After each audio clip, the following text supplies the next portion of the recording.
Well, thank you. It's remarkable to see all of you here in this amazing room. So, well, I hope we have an interesting and engaging time tonight. That's the plan. I have a lecture planned, so it's got a strange title. It's not that exciting, really. The first part of it is the socialization of the value hierarchy, and the second is and the estimation of the magnitude of error. It's like you wouldn't think you'd come and sit in here to listen to that talk, really, would you? I'm not sure I would, but it is interesting. It's a very, very interesting problem. And here's part of what the problem is. The part of the problem I'm trying to solve. Part of it is how is your emotional stability tied up with your social identity? That's a really important question. And I think it might be the central question that I've been pursuing as long as I've been able to think intellectually. That might be the problem that I've been pursuing, because one of the things I've been interested in is why is it that people are so committed to their group identity, let's say, or their group beliefs, that they will, well, let's say, go to war to protect them or to spread them, or that they will commit atrocities, hypothetically, in defense of them.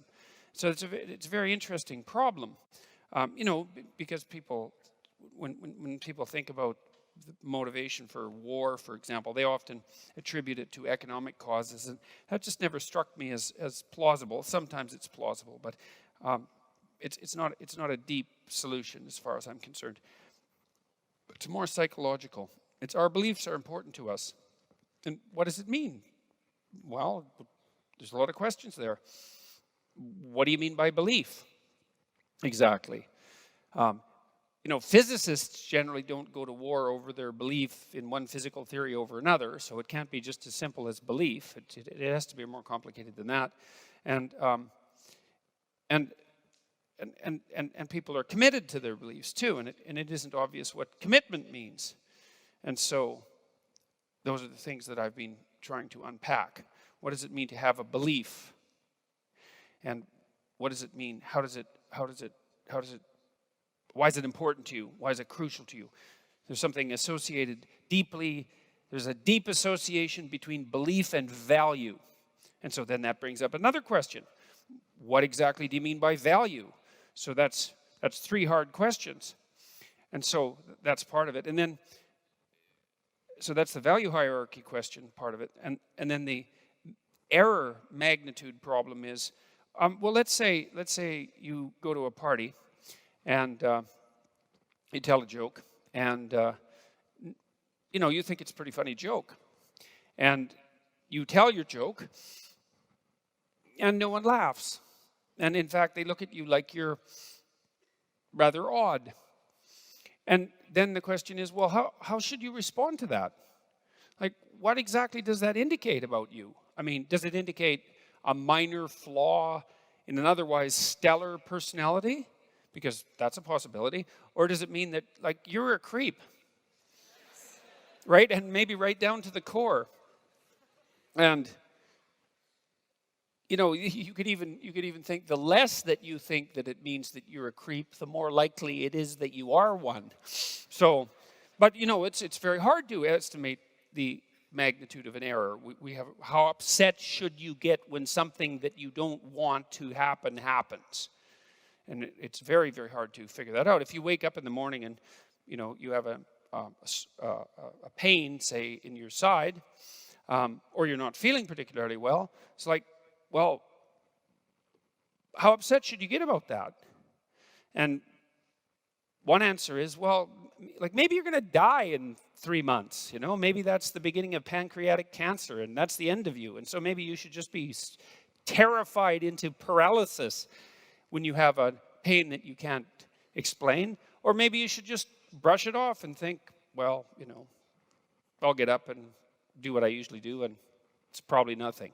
And sometimes you're right with the it's probably nothing approach, and sometimes if you don't go to the physician right away because you have some relatively trivial pain, then you're dead. And so this problem of estimating magnitude of error, importance of error, it's unbelievably difficult problem. And so I want to address both of those problems at the same time tonight. So that's the plan.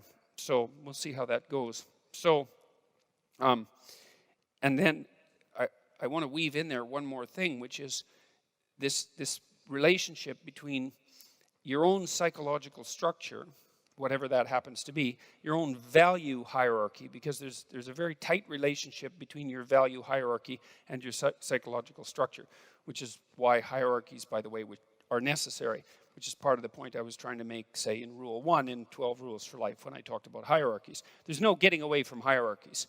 Because a hierarchy is a structure that tells you that one thing takes precedence over another, that one thing is more important than another, right? And if everything is of equal import, then nothing is more important than anything else, by definition. And then, well, what should you do? And the answer is, well, you can't tell, because nothing is any more important than anything else. And the definition of important, fundamentally, is something like that which you should do first. That constitutes importance. That's also something that's relevant, I would say, too, because a lot of the way that we look at the world is as a place to. We look at the world as a place in which to act, and we make a lot of judgments about the nature of the world in terms of how we should structure our action. In fact, the theory that I am putting forth in general is a theory that's predicated on the notion that the essential way that we look at the world is as if it's a forum of action, like a dramatic forum, like a story. That's a good way of thinking about it, that we really do view ourselves and our place in the world as a story that's set in a narrative landscape. And you might argue that that's not the case. You could say, well, that viewpoint, for example, has been superseded by a scientific viewpoint, but it isn't obvious to me that that's the case. And it certainly isn't.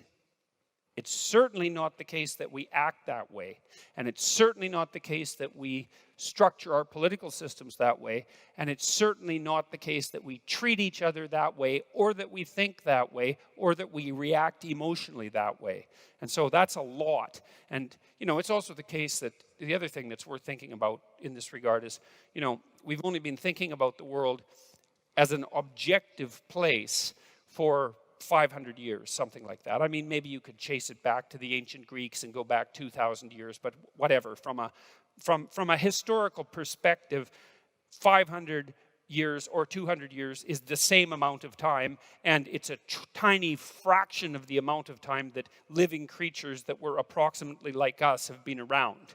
So we got along fine without thinking about the world as an objective place for a very, very long time. We survived, and here we are. It doesn't mean it's a bad idea, but it does imply that there are other ways of looking at the world that are highly functional and that have been conserved for let's say, for evolutionary reasons. And so, if you make the case, which you might, that what you evolve to match is reality, at least you match it well enough so that reality doesn't kill you, which is more or less the definition of evolution. If you evolve to match reality in some sense, and the manner in which you evolve predisposes you to view the world as if it's a narrative of sorts, then possibly the world is a narrative of sorts, at least insofar as it concerns you. Now, what that means metaphysically, I don't know, but that's okay, because who knows anything metaphysically, virtually by definition. What's metaphysical is beyond what you know. You can speculate, but and so, I would speculate that there is something narrative about the structure of the world, but it doesn't matter. We don't have to go down that route. We can just think about this practically. So the first thing I want to tell you about that I think is really important to lay out the structure of this argument is something about the relationship between perception and emotion and motivation. And this is actually pretty simple, but people don't know it. And I guess it's simple in the way that complex things are simple when you think them through for a very long time. And understand them, and then can finally lay them out, in some manner that's rather, let's say, clear, because you understand them. I derived a fair bit of this information from a book called The Neuropsychology of Anxiety by a man named Jeffrey Gray, who I think was one of the two greatest neuropsychologists of the 20th century, two or three. His Neuropsychology of Anxiety, which is on my list of recommended books, by the way, on my website, it's a really hard book. It took me like 6 months to read that book, and all of it was painful. And the reason for that was, well, books are interesting. Some aren't. Often I dog-ear the pages of books that I'm reading if I find a line or something, that I'd like to remember that I think is important. And, I have some books on my shelves that, pages are dog-eared double because there was a really amazing thought on one page and there was a really amazing thought on the other page, the facing page.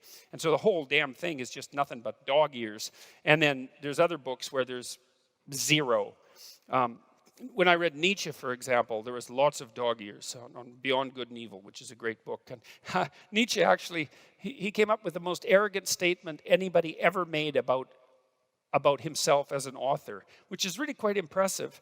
To come up with the most arrogant statement, that's really something. And he was great at coming up with one-liners, philosophical one-liners. He said, I can write in a sentence what it takes other people a book to write. And then he said, that they can't even write in a book. So that's pretty good, eh? It's like arrogant, and then he topped it. It's like, yes, this is a man who could really write. Anyways, the problem with reading a book like that, Beyond Good and Evil, say, is that every damn sentence is a thought, and a deep thought. And so reading Beyond Good and Evil, it's like just constantly being punched. I mean, partly you're punched because you read part of it and you don't know what the hell he says, and so then you're stupid, and so that's a punch. And then now and then you stumble across something you understand, and it's like, it's hard on you. He said he philosophized with a hammer, that he was breaking things apart, and there's no doubt about that. So now and then you run across something you understand, and then that breaks you apart because you understand it, and it takes a long time to go through the book because you have to think about it, and God, that's not good, thinking about things. Well, it isn't, because, when you think about, you already know everything in some sense. You've got a map that covers the whole world, which is sort of why you can function. And so as long as everything's going fine, you don't really have to adjust your map, and you don't have to think. But then if you come across something that makes you think, then what that means is that part of the way you were thinking was wrong. And so when you think something, when you're forced to, then some little part of what you were, your map, the way you represent the world, it has to die because it was wrong. And then it has to be replaced by this new thing. And God only knows how much of what it was that was there has to die. That's part of the magnitude of error problem. And so people don't like to think. And so it's hard to read difficult books like Beyond Good and Evil because you're just forced to think, and it's just exhausting. You wish that he would just go away, which is why they're trying to not teach difficult books in universities anymore, so that people don't have to undergo the difficult process of actually having to think and transform themselves. Anyways, I read Jeffrey Gray's book, The Neuropsychology of Anxiety, and it was like that. He was something, man. Student of a psychologist named Hans Eysenck, who was the most cited psychologist in the 20th century, and really quite a good psychologist. He laid a lot of the groundwork for modern theories of temperament and personality. They've been modified since his work, but he got extroversion right. He was the first person to really identify extroversion in a manner that could be measured. Carl Jung actually invented the notion, but Eysenck figured out how to measure it, which is a big deal. And he also noted that there was another important personality dimension, neuroticism, which is the tendency towards negative emotion. And he got that right too, because that actually happened to be the case, and he figured out how to measure it. And so Eysenck was the first person who really established conceptually the fact that we have two fundamental emotional systems, one positive and one negative, that they're not opposites exactly. They're actually separate biological systems. So some people can be extroverted, which means they're quite happy and assertive. They smile a lot, they laugh a lot, they tell a lot of jokes, they like to party. They always like to be around people. That's an extroverted person. And they can also be unhappy, worried, anxious, depressed, frustrated, disappointed. I mean, living with someone like that's quite a trip because they're just all over the place. But, but there are people like that because you can be high in negative emotion and you can be high in positive emotion or low in both or whatever. And it's useful to know that. It's useful to know that about your partner and about the people around you. And if you are interested in this sort of thing, by the way, I have a personality test online at understandmyself.com, and you can go there, and it takes you about 15 minutes, and it gives you 5 dimensions of personality: extroversion, neuroticism, that's positive and negative emotion; agreeableness, which is it's probably the maternal instinct dimension, but at least it's the variance between compassion and competitive aggression. It's something like that, and that looks like a continuum. And there's another dimension, which is trait conscientiousness, which is integrity and dutifulness, orderliness, industriousness. And then finally, the 5th dimension, which is openness, which is like a hybrid between intelligence, roughly, and creativity. And so you can go there and find out how you compare to other people. And that's kind of interesting and useful, because it's kind of useful to know who you are. And to know that that's actually who you are, that you have a nature. And some of that stuff's movable, but it's not as movable as you think. And the farther you want to move it, the harder it is to move. Like, you can take an introvert. You're an introvert if when you're around people, you get exhausted by it and you have to go off by yourself and recover. Then you're an introvert. And if you're an introvert, you don't really like being in groups. And so sales, maybe that's not for you, And that's a good thing to know, because if you're an introvert, why go be a salesperson and be miserable? Do something where you can spend time alone and not be miserable. That's better. You might as well match your occupation to your temperament rather than the other way around. Now, you can take an introvert.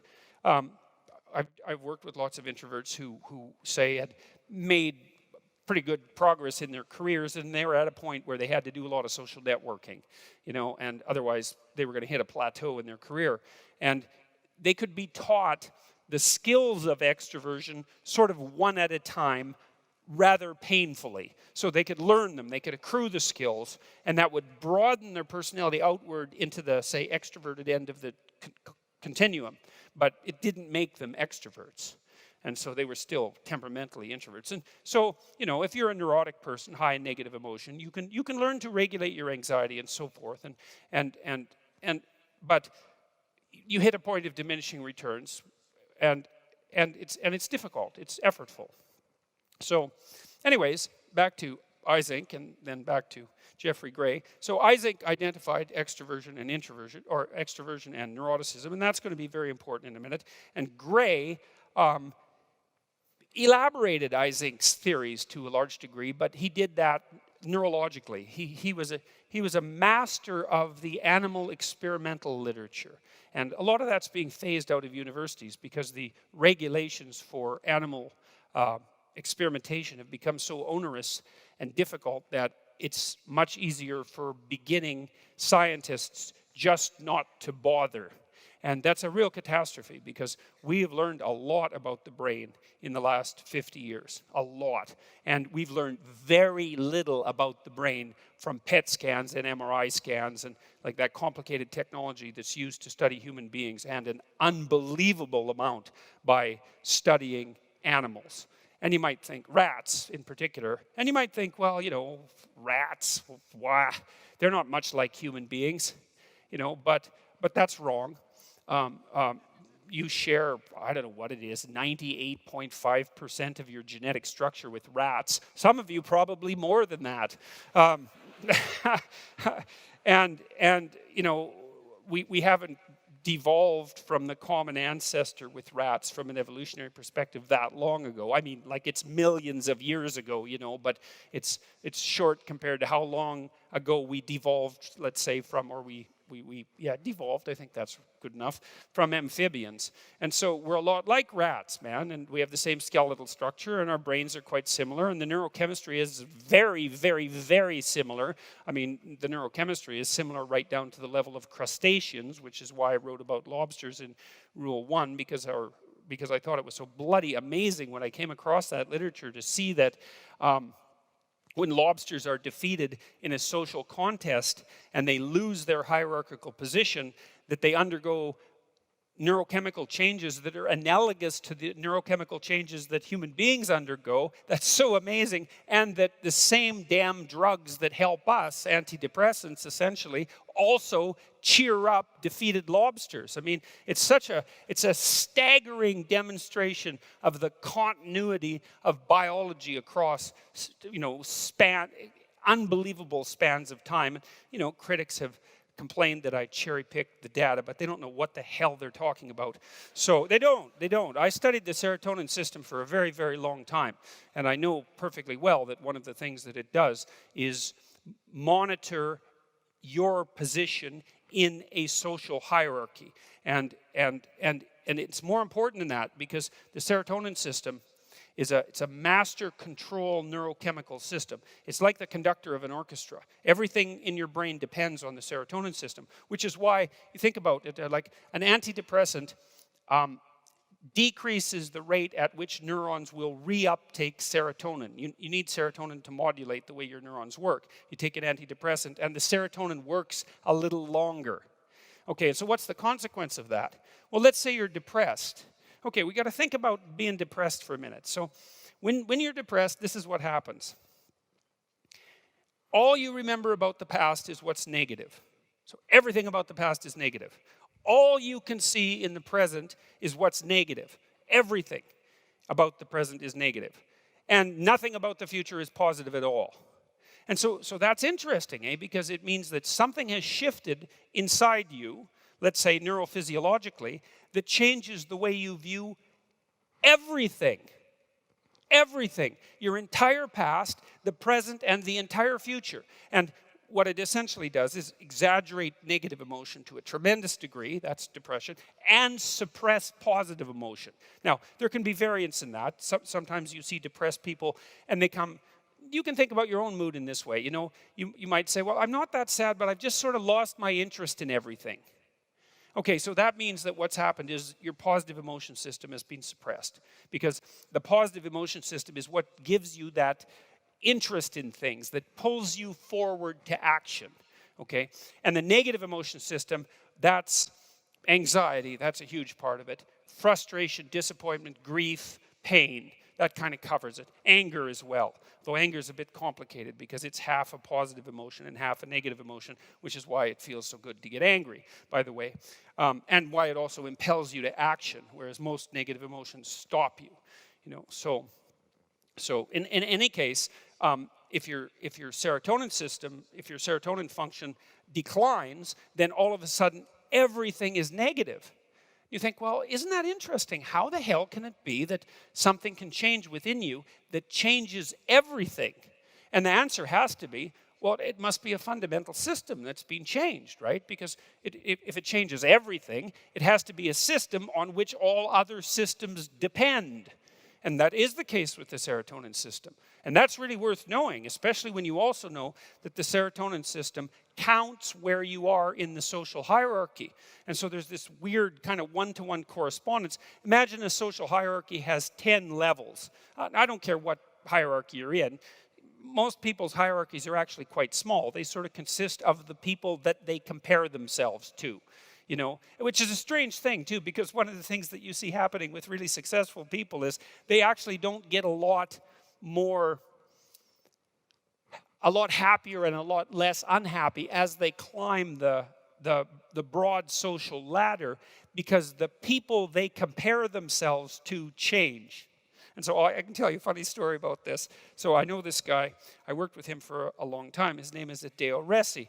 And he's a hell of a guy. He's like 6'7", and he's like really charismatic, and he's been pretty successful. He built this company in San Francisco called Founder Institute, and it's only one of many things he's done.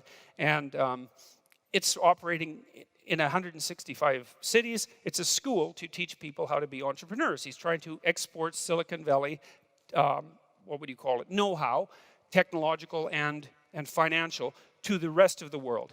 And in like 5 years, he built 165 schools, not physical schools, but school-like organizations around the world. And like, go try that. Like, that's really hard, you know? Just to build one is hard, but to do that in multiple languages all over the world, it's bloody well impossible. And then at the same time, he built his organization, started 2,500 successful companies as a consequence of building this school. That's pretty good, you know? And he was having a rough time and was talking to me on the phone about, you know, he wasn't so happy about what he'd done with his life. And he said, geez, I compare myself with my roommate, and, you know, I've hardly done anything. And his roommate was Elon Musk. It's like, I just laughed at him. I thought, geez, really? That's what you're going to... You haven't done anything compared to Elon Musk, and you're depressed about it. It's like, yeah, well, you and the rest of the planet. I mean, look, what did Musk what did he do? He invented an electric car. That's impossible. And then he made it work. That's impossible. And then he built an entire infrastructure to charge it, and that worked, and that's impossible. And they're good cars. And then he made them faster than any cars have ever been, and cheap, and so that's impossible. And then that wasn't good enough, so then he decided that he would compete with NASA, which is impossible, and build rockets at 1/10 the price they were building them, except bigger. And then he would shoot his car on his rocket out into space. Right. And he did all that.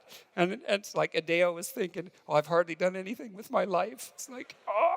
So, but my point is that, you know, primates of our type sort of have a group size that we think about as our group of about 200 people. So like on Facebook, for example, the probability that you're in something approximating reasonable, constant communication with more than 200 people is low. You just don't have the time, and you can't keep track of it. So our natural group is something like 200, and our groups tend to fragment when they get bigger than that. And that's also associated, by the way, with cortical size. You see this in primates, is that as primates develop larger brains, the group size that they seem to be able to manage also increases. And that might be part of the reason why they develop larger brains. Who knows?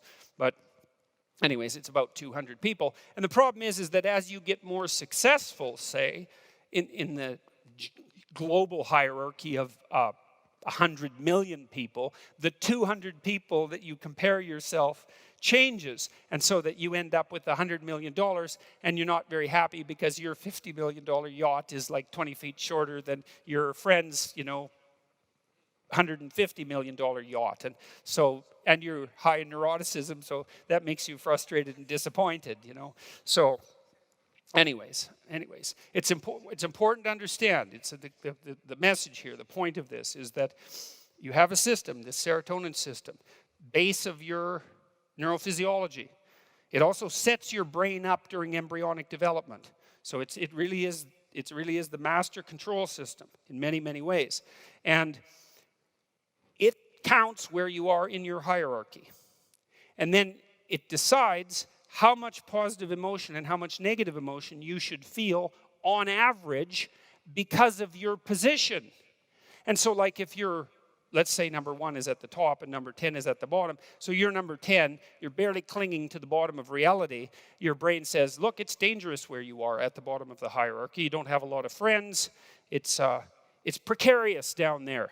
And so that means any little thing that goes wrong, any little error you make, that might be the end of you. And so you better be on guard and alert. And if something small happens, it better hurt, because it might be the straw that breaks the camel's back. And there's nothing pleasant about that. Like, of course, why would there be? Why would there be anything pleasant about a process that magnifies everything negative you feel about anything that might be wrong? And not just on one small dimension of negative emotion, not just anxiety, which is bad enough, but anxiety and the pain-related emotions. So pain-related emotions are pain, obviously. That it generally indicates damage to a psychophysiological system, but grief is a pain-like emotion, and frustration is a pain-like emotion, and so is disappointment, and loneliness as well. Those are all pain-like emotions, and have elaborated out of an underlying pain system. And so the negative emotion system is like a tree that has branches, and each of the branches is the separate negative emotion, but they're all tied together at the root. And positive emotions are like that as well, except they're not quite as differentiated. And so if your serotonin levels fall because you've suffered a hierarchical defeat, then the positive emotion system gets flattened so that good things no longer feel good because it's dangerous to take risks, perhaps if you're at the bottom of the hierarchy and you're not doing very well, which is why you're at the bottom. Why should you have any trust in yourself? And you don't have any friends, and you're not well situated in the social world. You're not going to be enthusiastically moving forward to do new things, and so your motivation for engaging in life declines, and it can decline pretty much to zero. If you see people who are seriously depressed, they say, well, I can't even listen to music anymore. It just sounds flat and dead. And if you talk to someone who says that about music, they're pretty damn depressed, because music is one of those things that virtually everybody always enjoys, at least one genre or another. And the depressed person will describe even that the sensory quality has changed. And then they also say they're absolutely overwhelmed with negative emotion. And so, okay, so that's a good thing. So that's a good, very interesting thing to know, is that the manner in which one of your fundamental neurochemical systems is tracking your position in a hierarchy is crucial to the maintenance of your emotional stability. Okay, so now you want to keep that in mind, because that's the first important point. Okay, so now the next thing I'm going to do is explain to you how it is that the way you look at the world is related to the emotions that I just described. And then I'm going to talk about how that in itself is related to the idea of hierarchy. And we're going to explore from there. So when you look at the world, you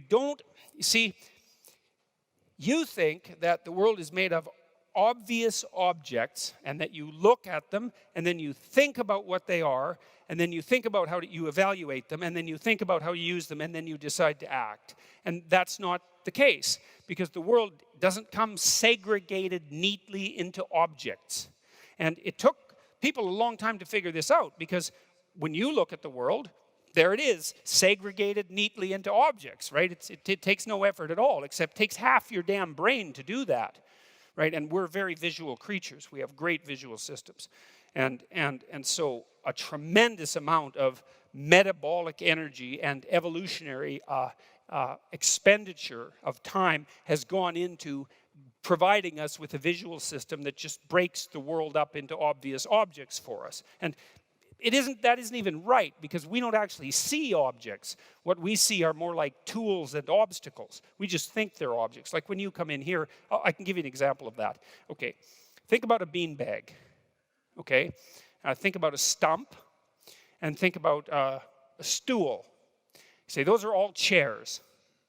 Okay, it's like, well, what do you mean they're all chairs? What do they have in common? Objectively speaking, a beanbag doesn't have legs. A stump is rock hard and solid. A stool is something almost completely unlike a beanbag. Well, they're all chairs. Well, why? Well, the answer is you can sit on them. And so most of the things that we group together as objects, we group together as a consequence of functional utility, and not because they share a set of features that are objectively similar. And the reason that we perceive in that manner is because we don't really care that much about the objective features of the world, because we have to care about being alive. And so what we actually care about is what things do. And so we tend to see things that do things and group together perceptually things that do things. And so, when you walk into a room like this, there is a trillion things you could look at. You could look at the color variation in the carpet forever. You know, if you came in here on a psychedelic, you might even do that, right? Well, it's interesting because one of the things psychedelics do is they decrease the degree to which you view the world in an iconic manner. And then you see the incredible complexity that's underneath everything, and it's absolutely fascinating. Now, it's not good because you shouldn't come in here and just look at the carpet for an hour. You know, it's not that productive unless you're trying to equate yourself, reacquaint yourself with the fundamental wonder of the world, you know, and there is some utility in that. Artists do that, but practically speaking, it's not that useful. What happens when you come in here, you know, you have a goal in mind. You're going to watch what happens on the stage. You're going to listen, and so you only see what's relevant to that, and so what you see are chairs, and chairs are things you sit on, and so they pop up into your perceptual field just like that, and then you know what to do with the chair. You sit on it, and partly the reason you know what to do with a chair isn't because you look at the chair and you think, oh, look, a chair, because you didn't do that when you came in here, right? There wasn't a single one of you that came in here and looked at the rows here and said, oh, look, chairs, right? It's self-evident that they're there. What happens is that you look at the chair and it maps, the chair maps itself onto your body. Like you prepare yourself, that the perception prepares you for the action. So as soon as you see the chair, which has a certain shape, so imagine it's a pattern that sustains itself in time, right? Because that's what a chair is. It's a pattern that sustains itself across time. And that pattern is transformed into a pattern of light, and then that's transformed into a pattern on your retina, and that's transferred into a pattern on your optical nerve, and then that's transferred into patterns all over your brain. And some of those patterns are the patterns that allow you to perceive the chair consciously, and some of them are patterns that enable your body to prepare to take this position in the chair, because part of what your eyes do is map right onto your motor system so that you look and you know what to do. And it makes you a lot faster, right? You look at something, you know what you're supposed to do with it, your body's prepared to do it. And that's kind of also what it means to understand something. You know, if you look at it and you know what it is, you know how to use it, it means you can just map the thing right onto your body. And so, people are very, very good at that. And especially as you develop expertise at something, you just get better and better and better at that. There are people that have certain forms of brain damage. Lermite syndrome, I think it was called, if I remember correctly, also known as utilization syndrome. And these are people who have a degeneration of the prefrontal cortex, which is the part of your brain that organizes your behavior, I would say, at the highest level of abstraction. So when you're thinking voluntarily about what you might do, and then you go do it, it's your prefrontal cortex that's thought that up voluntarily and then organized the rest of your brain to go do it. And so it kind of, one of the things it does is inhibit all the other things you might do. So one of the things that happens to people who have prefrontal damage, especially if it's on the right-hand side, is they get very socially inappropriate because they have all sorts of whims and motivations and emotions that would normally be inhibited by, you know, attention to context, let's say, and the desire for voluntary activity, and they lose that part of the brain, and so they get disinhibited.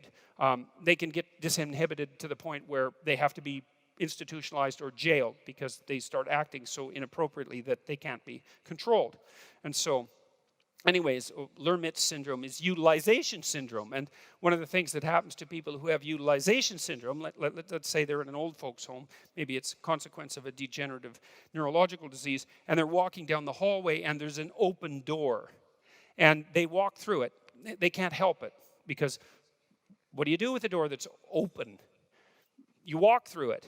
Now, you don't if you're doing something else, right? But if you're not doing something else because you haven't got the part of you that is helping you do something else, then the object just tells you what to do. You know, and you see this with little kids too, because whenever you present them with an object, you know, they grab it right away. They often grab it and put it in their mouths.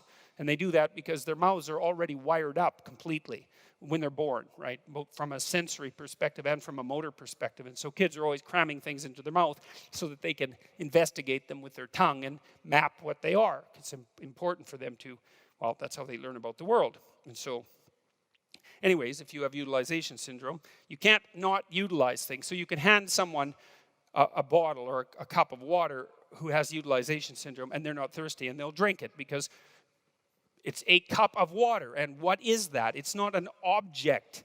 It's a thing to grip and drink. You know, and it's how else can you look at this?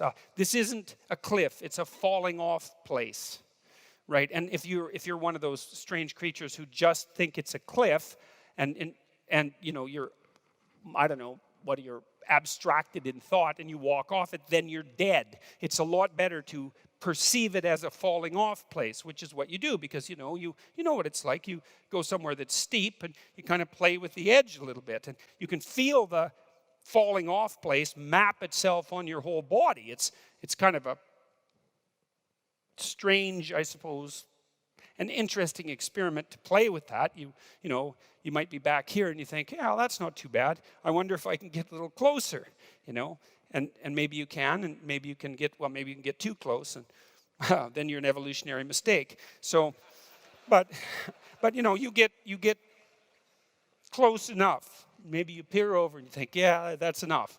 And you can feel the falling off place map itself onto your body. And that's how you perceive with your emotions and your motivations and your action systems way more than you think. So it isn't object, picture on your eye, picture in your brain, thought, emotion, and then action. That's not how it works.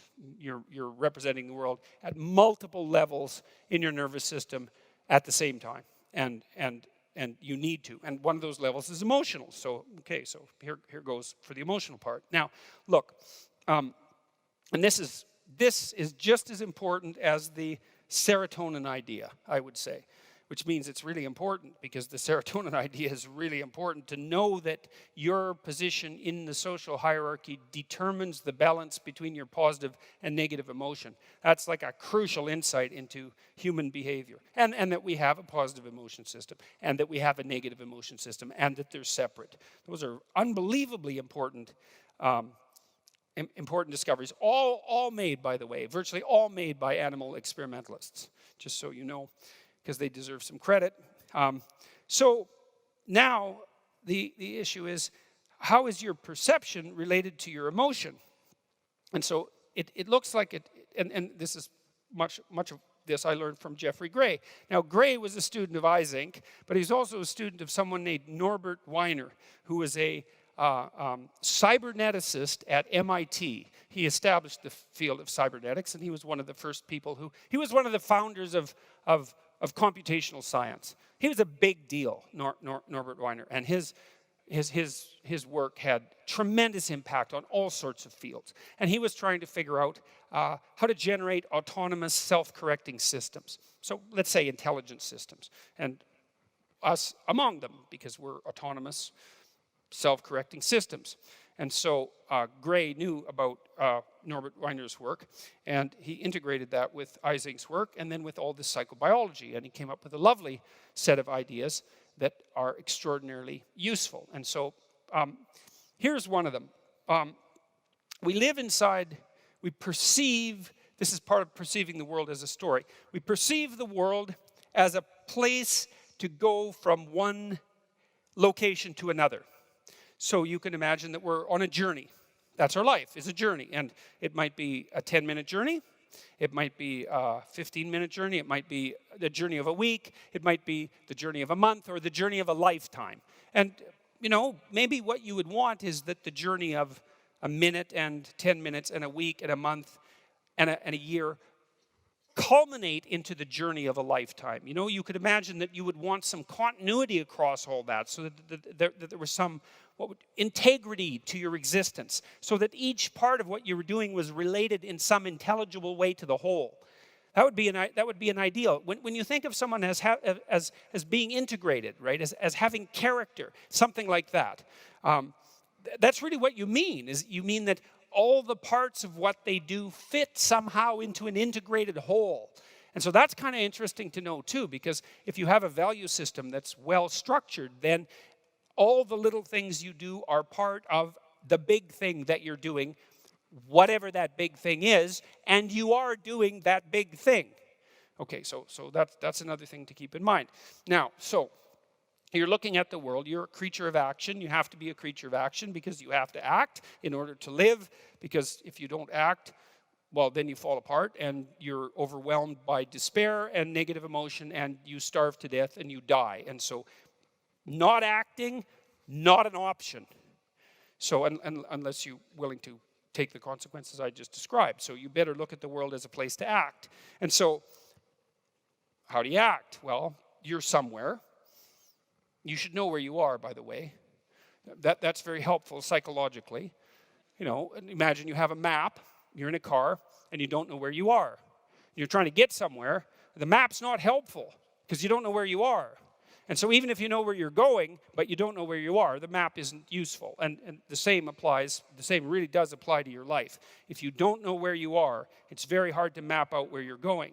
And, well, that has consequences for emotion as well, because going somewhere is actually what activates the positive emotion system. That's what it's for. The positive emotion system is to facilitate movement forward to a better place. That's its function. So that's so interesting because it means that if you're not moving forward to a better place, then you don't have any positive emotion. And so there's another conclusion that you can derive from that too, which is that if you don't have a value system, you don't have any positive emotion. Because a value system is what posits that one thing is worth doing more than another. And if one thing isn't worth doing more than another, then you don't have any place valuable to go. And if you don't have any place valuable to go, then you don't have any positive emotion. And so so when people are criticizing hierarchies, which they do a lot, especially politically. There shouldn't be hierarchies. It's like, really? There shouldn't be hierarchies, eh? Well, how is it that you propose to look at the world? Because you look at the thing that you think is most important to look at that point. And if you couldn't, you wouldn't even know what to look at. You know, maybe I've seen videos, YouTube videos of cameras that have been dropped from space accidentally. Maybe it wasn't accidentally. It might have been part of an advertising campaign for maybe one of those You Go things. What do they call those? What is it? Yeah, GoPro, that's it. So they dropped one, I think, from like 30 miles up, and it spun around all the way down and videotaped. It's like pretty dull because why? Well, because it's not pointed at anything. It's not directed towards anything. Like it's a perfectly objective portrait of reality that's absolutely pointless, right? Because nothing is zeroing in on anything. You know, and even to organize your damn vision, even to focus your eyes, you have to have a value hierarchy because you have to be focusing on something that you think is important. And if you think it's important, it has to be more important than other things. In fact, it has to be more important than everything else at that moment because otherwise you wouldn't be focusing on it. And so there's no getting rid of hierarchies, not unless you want to dysregulate your perceptual structures entirely and sacrifice your emotional stability. No more positive emotion, plenty of confusion, though, and be immobilized. And then also sit there and do nothing and suffer and die. And so the idea that there's something intrinsically wrong with hierarchies, it's wrong. It's wrong. It's really deeply wrong. It's deeply and stupidly wrong at multiple levels. And so then the question becomes more appropriately, well, what should the hierarchy be? And not whether or not there should be one. It's like, and you know, it's not like I'm not cognizant of the negative consequences of hierarchies. It's not like they're all positive. You know, I mean, no matter what hierarchy we set up to pursue what goal, it doesn't matter what the goal is, some people turn out to be better at doing that, and some people turn out to be worse. And the people who turn out to be worse pay a fairly heavy price for being worse. And so you set up a hierarchy, there are people, and more people at the bottom that are worse, pay a fairly heavy price. And so it's not like hierarchies are without cost. And I would say to the degree that the left end of the political spectrum has a valid point, their valid point is pay some attention to the people at the bottom of the hierarchies, because it's a rough place to be. And keep the hierarchies fair so that people can move up. And keep them focused on their tasks so they're doing useful things and aren't corrupted by people who are only seeking power. All of that, fine. No hierarchy, that's a bad idea. That's a non-starter. Okay, so now you're deciding to go somewhere. And it doesn't matter where it is. Small-scale journey or large-scale journey. Because a large-scale journey is composed of a multitude of small-scale journeys. So I'll give you an example of this. I'm going to build up a moral hierarchy for you from the bottom, okay? And here's one of the things that's kind of cool about doing this, because it actually solves, to some degree, the mind-body problem if you do that. And so if you're sitting there thinking, geez, I wish that I could solve the mind-body problem tonight, then, you know, maybe tonight's your lucky night, because maybe that's what's going to happen. So imagine that you're going to do something like prepare dinner. You might think that's a good thing. So that's interesting. So it's an action, but we'd also put a moral dimension on it. It's good to feed hungry people, yourself included. Maybe you do a good job of making dinner. That'd even be better. Not only are you making dinner, but you're making a good dinner. And so that makes making dinner an even more impressive moral feat, because you could make some wretched, cold, dismal, massive, glutinous catastrophe and serve it with contempt and hatred to the people that are around you, you know. You could do that, and it would still be dinner, but, you know, it'd be a low quality. It'd be a low quality and all too common occurrence. But let's say that you do it right, you know. It's like you're going to put some effort into it. It's going to be delicious. That'd be nice. It's going to be nutritious. It's going to be attractive. And it's going to be served with the proper attitude. You know, you're happy that you have some food. That's kind of nice. It hasn't been all that long that everybody had food. And certainly it hasn't been all that long that everybody had a vast variety of high-quality food. And so a little gratitude would be nice. And so you got your, back to the task at hand. You're going to make dinner. So the question is, well, what exactly do you do to make dinner? And it's kind of an abstract idea to make dinner. Let's go make dinner. You can say that abstractly, but when you actually go to make dinner, it's not abstract anymore.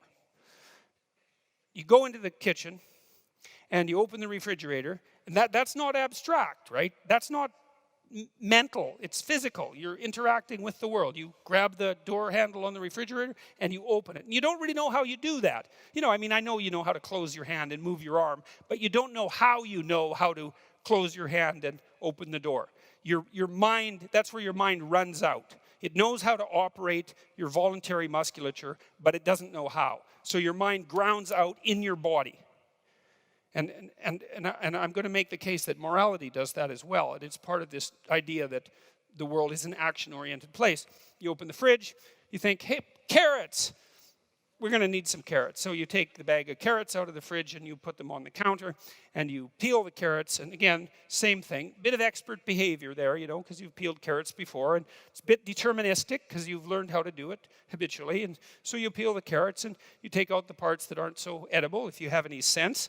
And then you take out your knife, and maybe you have a nice knife with a nice wide blade at the end so you can chop up carrots. It's kind of fun to do that if you're good at it, because you can, you know, make 100 slices in 20 or 30 seconds if you've practiced it. And you take your carrot and you go, and then you have all these. You don't have to make that noise, by the way, but you can if you want. And then if you're good at it, then all the carrots are pretty much the same thickness, and that's kind of cool. You got a little expertise there, and you got all the carrots lined up, and maybe then you put them in some foil, and you add a little butter and some, I don't know, cumin and a bit of pepper, and make them into a foil packet. This is what we do in Canada. You might do that. You guys barbecue, I've heard. And then you throw the things on the barbecue, and you wait till their steam puffs up the foil, and you think, done. And if you have any sense, at the same time, you know, you're cooking the steak, and it's done at the same time, and the potatoes, and it's all done at the same time, and it's caramelized nicely, so it's got a bit of sweetness, and, you know, you've got the right amount of butter for the potatoes, and you serve it, and that's good. That's good. And it took you a long time to learn that. And there's a hierarchy there. Eh? So the hierarchy is, the lowest part of the hierarchy is the muscular movements, say, that you employ when you're slicing up the carrots. There's nothing abstract about that. And then there's the sequencing of the carrots in the foil and the placing them on the grill and all of that. And that's where the rubber hits the road. And you think, well, hey, I made a good dinner. And then you might think, well, what's making a good dinner a subset of? You might think, well, you know, if you're a good friend, good parent, maybe one of the things that you could do is make a good dinner. Like, it's not the only thing. That I make a good dinner and so I'm a good friend. It's like, no. But maybe that's 1/5 of it or 1/10 of it. It's some non-trivial proportion of it. Necessary but not sufficient. Is that right? No, that's not right. It's not necessary. Anyways, it's one of the things you could do to be a good friend. And then, you know, if you have a friend, maybe he makes you a good dinner now and then, and there's some reciprocity there. So so you're capable of engaging in that reciprocity. And that's another thing that might make you a good friend or a good parent, let's say. So let's say there's 10 things like that at that level that make you a good parent. It's like, well, what? You can make a good meal. You can clean up the kitchen. That's a good thing to be able to do. You can clean up the bathroom and the rest of the house. So there's maybe 5. You know how to clean. Well, that's part 2 of being a good parent. You get along with your partner. You know how to negotiate with them. And some of the things you negotiate about are those lower level tasks that you're going to engage in. It's like, well, I made dinner.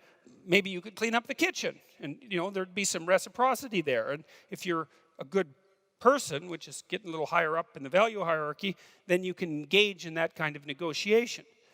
So, and that is exactly what you would be negotiating, is those tasks. And so, well, so maybe you're the sort of partner that can communicate with your partner, and maybe you're the sort of parent that can bring their children into the kitchen and teach them the mechanical elements of food preparation, starting at the bottom, right? I mean, maybe you're not going to give them the sharp knife to begin with, but you might get them to set the table. It's like they're 2.5. It's like the table needs to be set. Here's a spoon. Kid, take the spoon. The kid can do that. He knows what a spoon is. You don't say, set the table for a dinner party of 20 to a 2.5-year-old, right? Because they haven't got that level of abstraction mastered. You say, you see this? Yes. Pat, pat. Here's a spoon. Yes. Can you say spoon? Spoon. Good. Good. Take the spoon. Take it. Good. You know where the table is? Yes. How about if you go put the spoon on the table? It's like, yeah, I can do that. So the kid wanders over and puts the spoon on the table and then maybe comes back and looks at you. And they look at you to think is, well, did I get the spoon on the table right? Did I do it right? That's one thing. Did I undertake the action correctly? That's one thing. And was it a good action, right? Did I do something that was morally appropriate? They're trying to check both of those out at the same time. And you pat them on the head and you say, hey, good job, man. You're growing up. And by that, you also signify to them that growing up is a good thing. And that's also important. And then you say, well, here's another spoon. You're going to encounter lots of spoons in your life. Why don't you go put it on the table too? And so, you know, they put the spoons on the table, and then maybe you show them how the spoons might be arranged, and then maybe you trust them with a fork, and then they can do the same thing, and then with the knife, and, you know, a dull butter knife sort of thing, at least to begin with, and with the dishes, and you teach them bottom up, right? Reflex upward. You teach them the mechanics of preparing something complex. And so they have all those micro skills embedded in them, so to speak. Now, they're part of their psychophysiological ability. And at some point, with a certain amount of training, might take 3 months, 4 months, 6 months, you can say, set the table. And then the kid knows exactly what to do.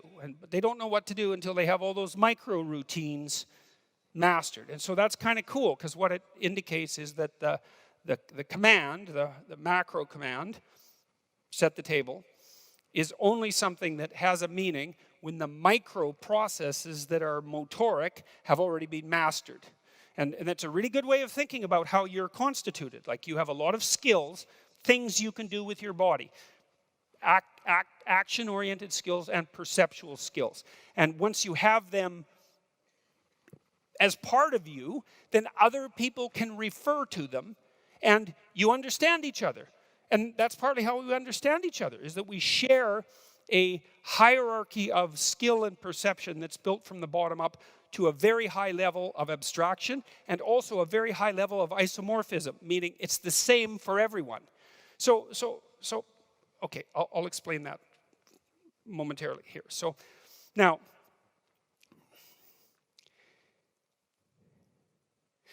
we already established that you have to do things. And I'm going to elaborate on that claim a little bit. So you have to do things. And you have emotional systems that help you decide whether you're on the right path. Because if you have to do things, you're on a path. And if you're going somewhere, you better be on the right path. And so then you need something to tell you whether or not you're on the right path. And that's what your emotions do. Your positive emotion and your negative emotion. They're orienting systems that tell you whether you're on the right path. And the path is defined by the goal. So you need a goal. So that's the first thing to think about. It's really, really, really, really important to think about this.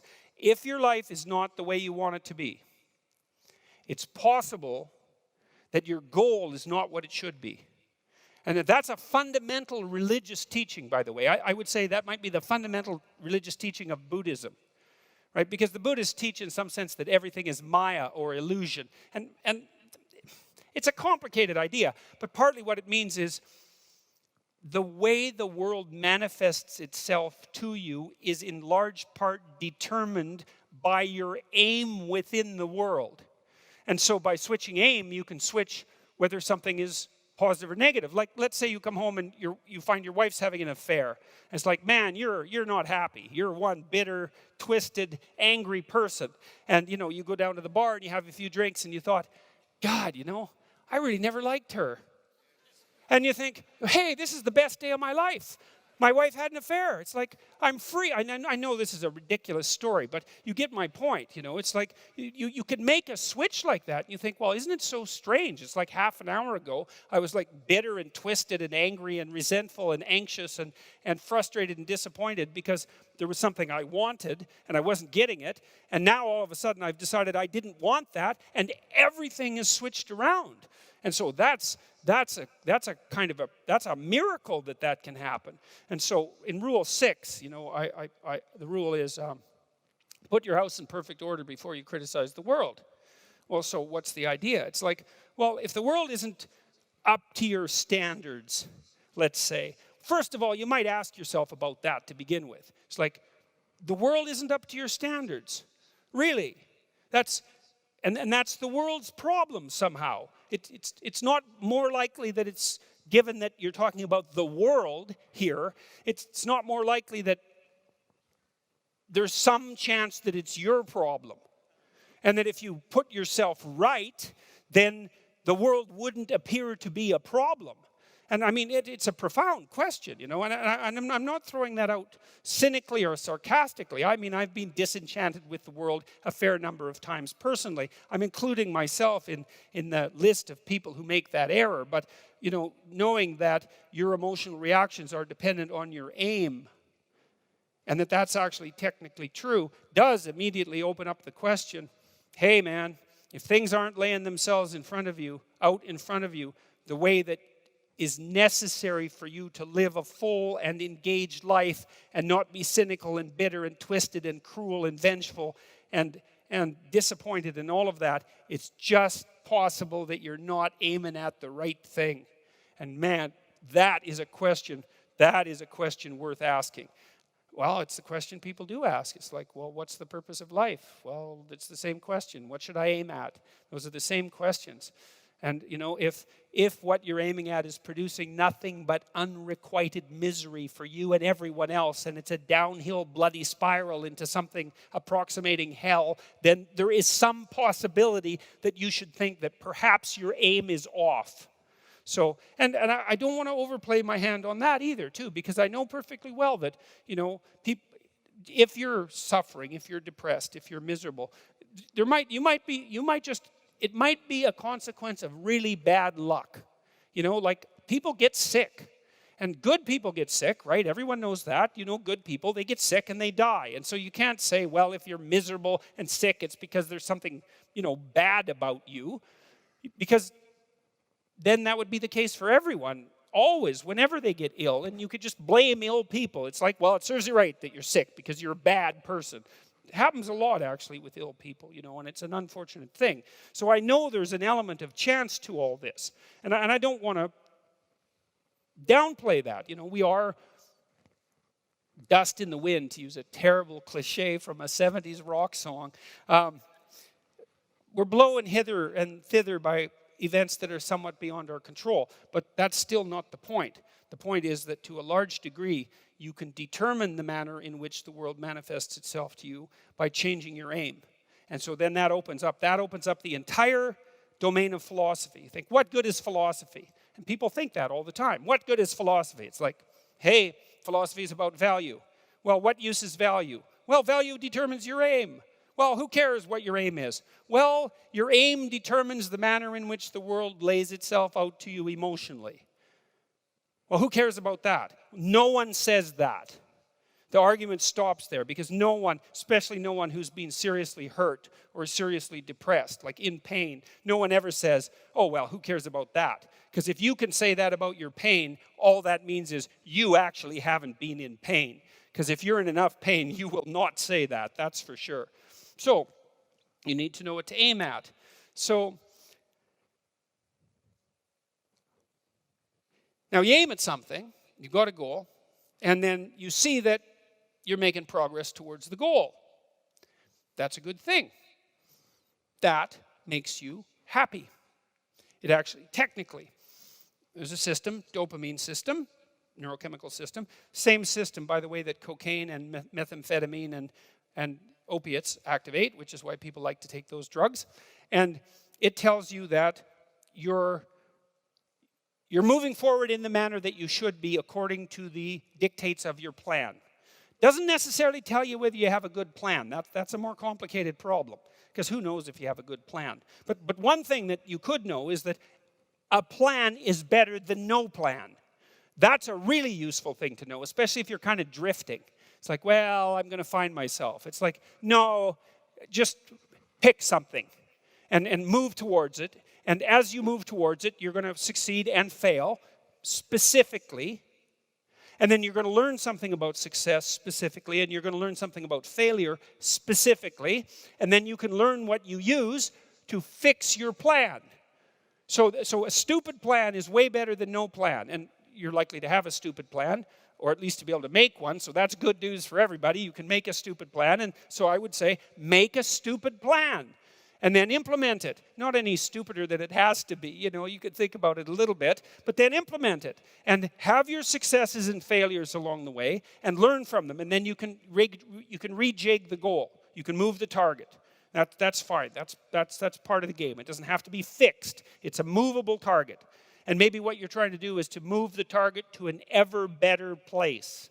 So you're moving towards a target. And at the same time, you're moving the target. Right.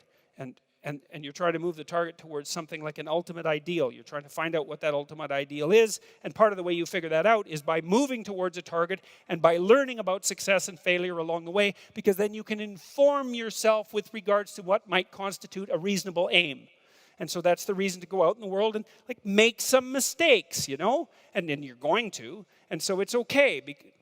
It's okay to make the mistakes. It's not so okay not to learn from them, because then you make the mistakes again.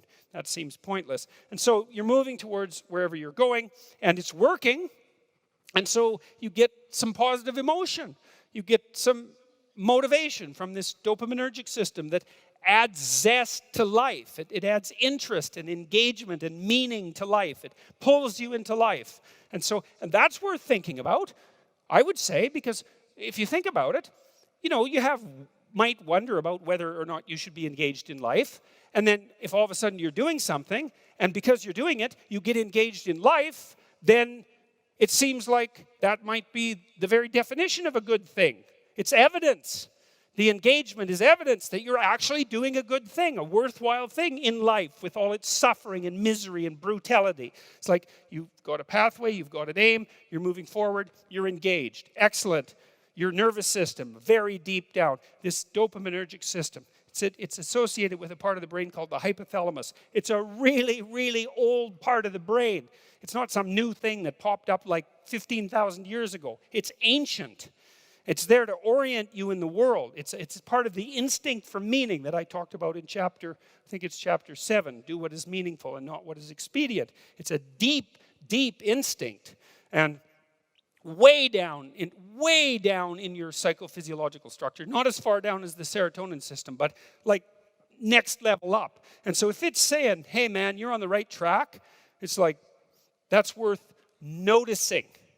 It's worth noticing. Now you can criticize it out of existence. You can question your aim continually. It's one of the, what would you call it, dangers of our capacity to abstract. But, you know, if you're a smart person who doubts, you also might be smart enough now and then to doubt your doubt.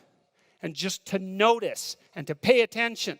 And it's something I explain to my clinical clients and my students often. It's like, if you're trying to put your life together, watch yourself for a couple of weeks. Like you don't know who you are. Because if your life isn't together, you don't know who you are. So just watch yourself like you don't know who you are. And notice now and then if you're engaged in something. You know, and you kind of have to wake up, because if you're engaged in it, you don't quite notice, right? Because you're engaged in it. But afterwards, you might think, oh, I just spent an hour, and I didn't notice that it was an hour. I was in it. That's good. You're in the right place at the right time, doing the right thing. There's something about that that's right. And maybe like you're not in good shape and that happened to you like 15 minutes once in 2 weeks. It's like, that's pretty dismal. And the rest of the time it was wretched. It's like, okay, fine. Well, maybe in the next 2 weeks you see if you can do it for half an hour. And then maybe for 45 minutes. And then maybe for an hour, right? You can start practicing being in that place. That's a very useful thing to learn. It's like, oh, look, I'm interested in what I'm doing. I'm engaged in it. Now, how did I get here? Where am I exactly? And how did I get here? And how could I stay here? How could I be here more often? Those are all questions you have to ask yourself. Well, that's the beginning of philosophy as well.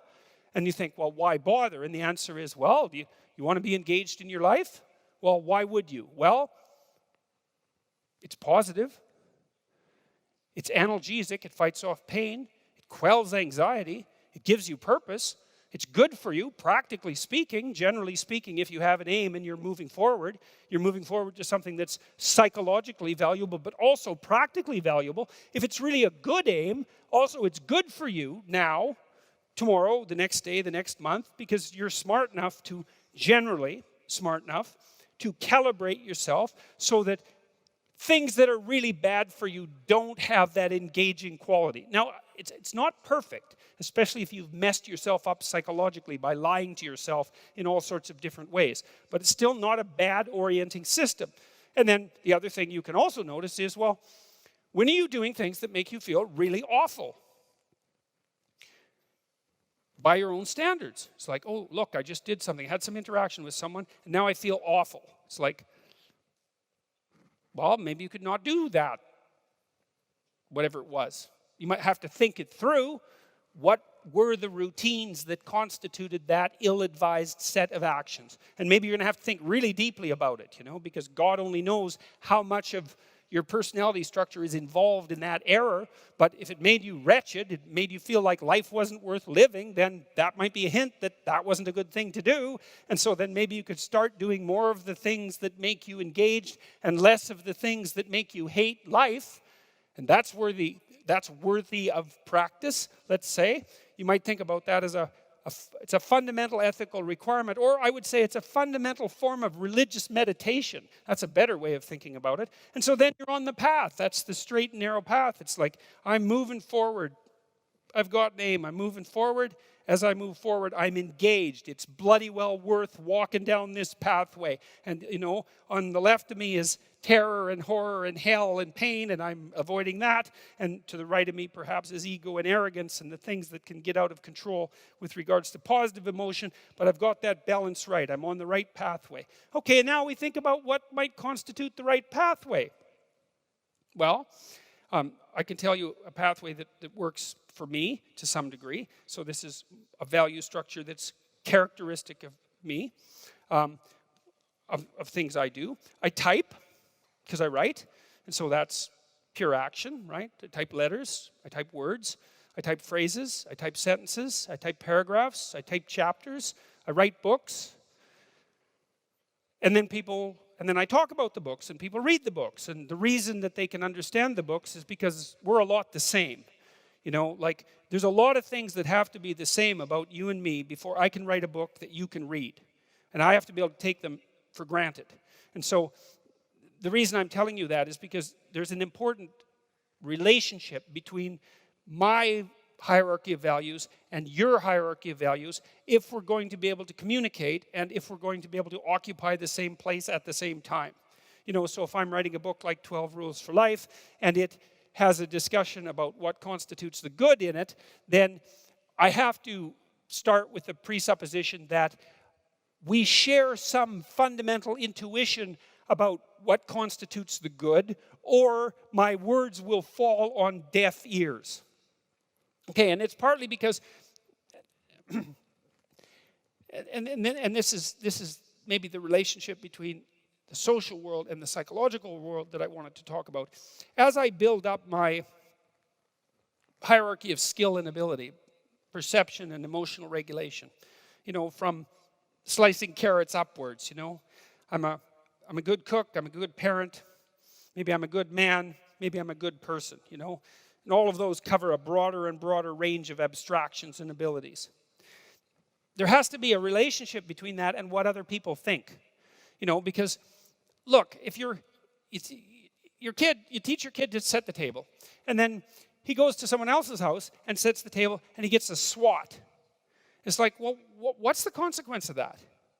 Well, the consequence of that is that the kid is going to be unhappy. Well, why? Well, it's because the kid did a lot of work building up all those separate skills to undertake that complex activity. And it really is a complex activity. You don't have a robot at home that sets the table.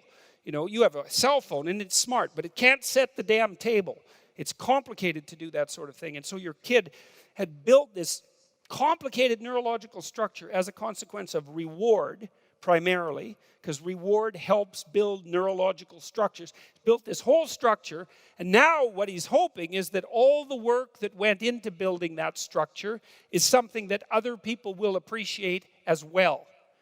So that's where you need the isomorphism between the intrapsychic structure, the psychological structure, and the social structure, which is why we have to have a shared social reality. This is partly why I think the postmodernists went off the rails so badly with their insistence that the world was only language. It's like, it is in some sense very important that you construe the world the same way I do, even though there's a very wide range of ways of construing the world. We come to some negotiated agreement about what's good and what isn't, so that when I do things that I think are good, you also think they're good, so that I get rewarded for my good behavior and I get, let's say, punished for my bad behavior, because that's often a relief as well, by the way. And so we have to have our own internal structure of values that we're pursuing, because otherwise we don't have any meaning in our life, and that's no damn good. And then it has to be nested inside a shared structure of values that's similar, so that when we act out what we have learned to be good, we're treated by the world as if that's good. And then we have peace. That's a definition of a functioning political system. We've organized a moral game, a very complex one, and then we master it through reciprocal interaction with one another. We internalize it so that it regulates our emotions. Then we act it out in the world, and if there's a concordance between the way we act it out and the way the world responds, then we're okay.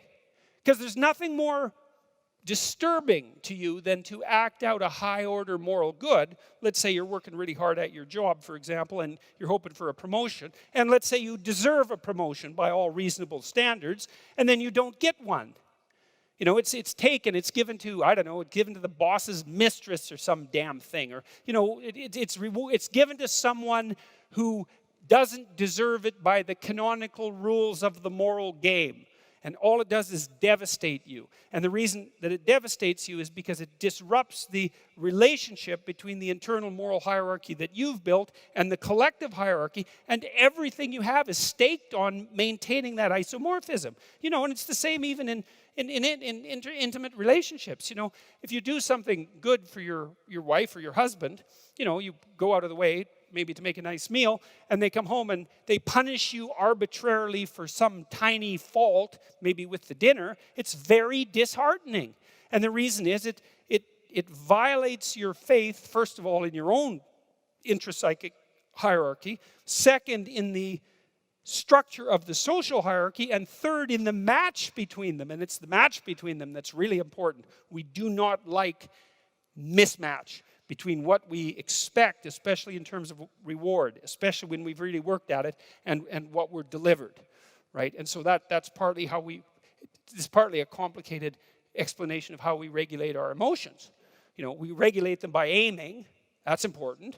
We regulate them by walking the straight and narrow path, but then we also regulate them by being fortunate enough to be in a situation where if we walk the straight and narrow path properly, then other people respond positively to us. And then you have this lovely harmony, and it's a right way of thinking about it. It's a musical way of thinking about it. There's you composed of this very unbelievably complex, nested set of patterns, beautiful patterns that you spent forever working on. And then they're nested inside a social structure that's also patterned in the same way. And those are working harmoniously together like a dance. And that's perfect. It's the meeting of the individual with society. And it's the secret to harmonious emotional regulation and more, and to cooperation and to proper competition and to movement forward practically in the world. All of that. And so, okay, well, and I'll close with just a description of what a hierarchy might look like, and a brief description of how it is that you calculate when you make a major mistake. So my hierarchy would be something like this. I type letters, I type words, phrases, sentences, paragraphs. I sequence the paragraphs, I make chapters, I write books. It's all coherently laid out towards some higher order aim, all of that. And the aim is, as far as I'm concerned, to share my clinical knowledge and to educate people. And that makes sense because I'm a clinician and a researcher and a professor. And so if I was going to do that, I've decided I'm going to do that. So that's what I'm doing. And hopefully that's a good thing. And hopefully people respond to it as if it's a good thing, because then that's a good thing for me and it's a good thing for them. And so that seems to be like the very definition of a good thing. And I'm trying to set things straight, right? I'm trying to set myself straight by writing carefully. I'm trying to set the culture straight by saying what I believe to be the case. I'm trying to set other individuals straighter by communicating with them. I'm trying to ensure that we can live more harmoniously in our culture and in the world. And you think, well, those are good things to have at the outermost reaches of your value hierarchy. You know, my friend of mine was talking to me about bricklayers the other day, and he's trying to restructure a major company at the moment. And we were talking about how to motivate people. He said, well, let's say you're a bricklayer. It's like, you know, one damn brick after another. How are you going to be excited about that? Well, let's say you're a medieval bricklayer, right? And it's 1500, and you're working in one of the great early Renaissance cities in Europe. And it isn't a wall you're building, it's a cathedral. It's going to take 350 years. And why are you doing that? Well, it's for the ultimate glory of God, whatever that means. And so you're not putting one brick down after another. It's like you're involved in this unbelievably complicated moral structure that stretches all the way up to heaven itself, so to speak. And each of your minor actions, you know, your local actions, is imbued with the spirit of that entire moral structure. Well, that's a philosophy. It's like, well, do you have a meaning in life? What's the meaning of life? Well, hopefully it isn't just unrequited suffering and malevolence. We could dispense with that as much as possible. That might be a good start. But then to aim high, well, that seems to be reasonable. To aim as high as you can. And we've laid out things that could be aimed at. You could constrain yourself, you know. There are things you're not doing and things that you shouldn't be doing. You stop doing the things that you shouldn't be doing and start doing the things you should be doing. That's a good start. Wake up enough so that you can set the structures around you right. It's your moral obligation as a citizen, your responsibility, and your divine duty, I would say, from our cultural perspective, because in the West, everyone is regarded as a sovereign individual. The fate of the state, a sovereign individual on whose shoulders rests the fate and the health of the state, right? That's the fundamental presupposition. Otherwise, well, why do you get to vote? Just to make a mistake? Well, no, that's not it. You're supposed to be awake so that the ship of state continues to move forward in the appropriate direction. And somehow we've decided that's up to you. Why? Well, because we've also decided, hey man, you can do it. And not only that, no one else can. And so that's something to know and might be something to take seriously. It's like, who knows what the hell you'd be if you got your act together. And I think you would be. Like, you'd be a force to contend with, you know? You'd have constrained the malevolence in your own soul. And you'd have started to take advantage of the potential that's around you. And to build yourself out of that potential into God only knows what, you know? And then maybe with that wisdom, you can set the structures around you in order. At least more in order than they are. Or maybe to disintegrate them a bit when they need it and to restructure them so they're even better than they are. And you can push back nature in its horrible form and invite it forward in its positive form and make things better for you and for your family and for your community. And you can approach the unknown itself and you can explore that, the potential that's out there. And you can bring back the treasure that's part of the unknown potential. And you can distribute that. And that is what you can do. And then not only that, it's what you need to do because you need to have a meaning in your life, an aim, a value structure that's of sufficient potency and magnitude to justify the limitations and the trouble that life constitutes, right? This is no trivial business that we're involved in, right? We're all in this up to our necks, literally. It's a mortal game. You're all in. And to play it wrong is to risk suffering in hell. And I'm not talking about afterlife. I'm not talking about something metaphysical. You can generate plenty of hell right here around you. Plenty. An unlimited amount. And so you can move towards that direction or you can move towards a positive direction. And you can orient yourself. And you can learn. This is why the postmodernists are so incorrect. It's like, look, you need an aim. You need an aim. You cannot organize the way you look at the world without an aim. It's not optional. And then the question is, well, what should the aim be? Well, probably not to radically increase the amount of misery and suffering that you experience in everyone else. I mean, maybe you want to go that route, and people do, but I think they only do when they become bitter and they give up, you know. And they make mistakes they know they're making, right? It's conscious decision to go down that route. It's not like they think that's okay to begin with. Their aim's wrong. It's like, straighten out your aim. So there's an old idea, this idea of sin. Sin is a word that was derived from a Greek word, hamartia. And hamartia is an archery term, and it means to miss the target. And so you think, well, how can you miss the target? Well, you have no weapon. Well, then you miss the target.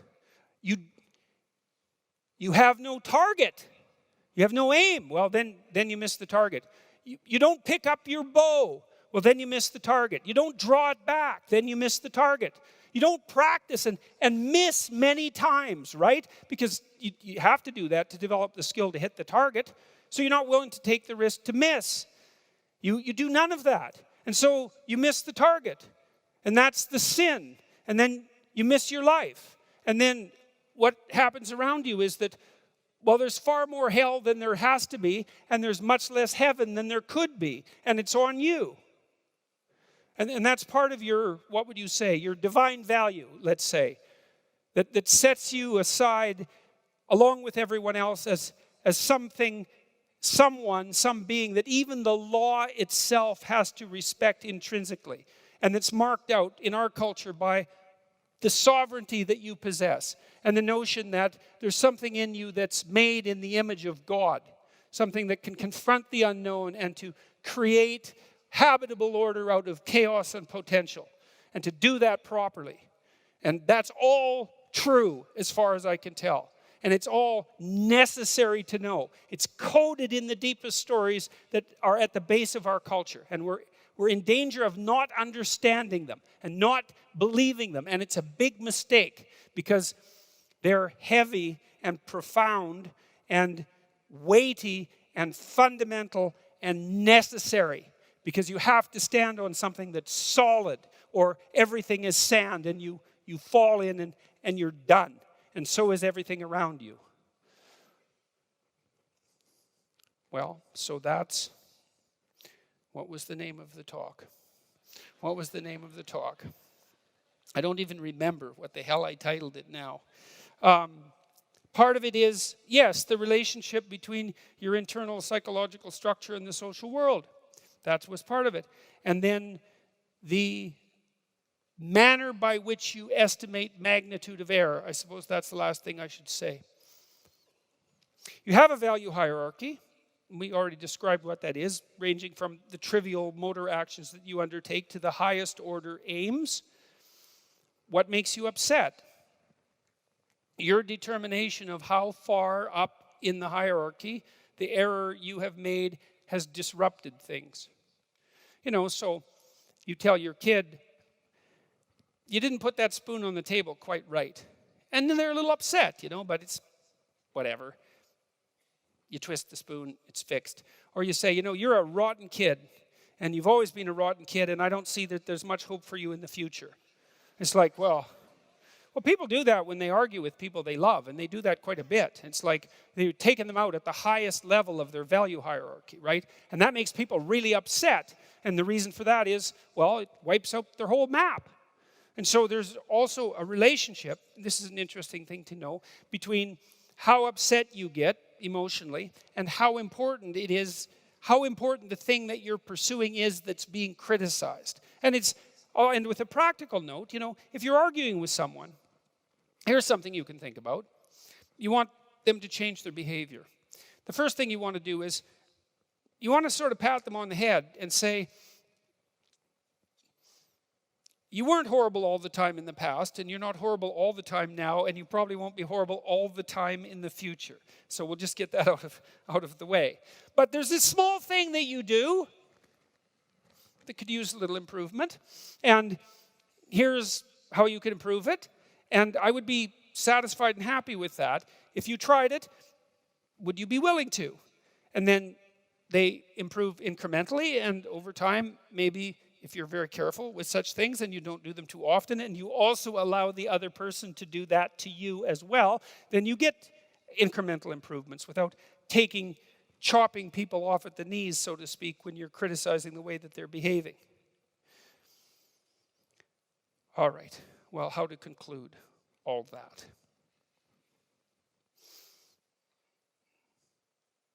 You can't look at the world without an aim. Literally. You can't even perceive it. You cannot regulate your emotions without an aim. The better your aim, the more precise your aim, the more elevated your aim. You remember in Pinocchio, when Geppetto wants to turn Pinocchio into a real boy, he wishes on a star. It's a strange thing, eh? But everybody just accepts it. It's like, well, yeah, if you've got a puppet, you just made a puppet, and you want to turn it into a boy, the logical thing to do is open the window and wish on a star. Everyone knows that. It's like none of that makes the least bit of sense, obviously, except metaphorically, but we do understand it because we can watch that and it makes sense. It's something magical about it. And there is something magical about it. Because the truth of the matter is that if you want to transform something that's nothing but a wooden-headed puppet into something that's a fully functional, autonomous, moral, autonomous individual, then what you do is you elevate your eyes above the horizon to the highest point of light that you can perceive, and you aim at that. And that works. And that works for you, and it works for your partner, and it works for your children, and it works for the world. Thank you very much. there was one here I thought was quite amusing. Oh, who would win in a bare knuckle brawl between you, Ben Shapiro, and Justin Trudeau? Well, Ben's a malevolent little creature, so so he might have some dirty tricks up his sleeve, but he doesn't have much of a reach on him. Trudeau, he can box, so he'd probably get me on technical skills, and I'm quite a bit older, but I think I'd get up a lot of times. So, well, hopefully it won't come to that. But I tell you, there is part of me that thinks it would be interesting. All right. So, and there was 137 of you who thought that one was worth discussing. So that's good. So, is the sole purpose of religious ideas to propagate the species? No, it's not the sole purpose. We discussed that a lot today. The sole purpose of religious ideas, the sole purpose, first of all, the questioner assumes that there is a sole purpose, and I don't think that that's accurate. So you want to be careful about reducing something complex to a single explanation. That's generally the purview of ideologues, right? They have one idea, and it just covers the world, and the world is a little bit too complicated to be covered by one idea, unfortunately. The purpose of religious ideas, as far as I can tell, is to remind us who we are. You know, we don't live that long, right? And we're really complicated. And it's not easy to learn how to be a person. You know, I mean, it takes you like 40 years before you can learn to be a person enough so that you can get out of your mother's basement.